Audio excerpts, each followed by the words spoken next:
يا أيها الذين آمنوا إذا نودي للصلاة من يوم الجمعة فاسعوا إلى ذكر الله وذروا البيع ذلكم خير لكم إن كنتم تعلمون.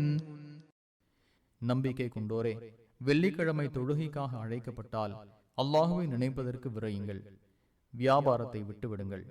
நீங்கள் அறிந்தால் இதுவே உங்களுக்கு நல்லது.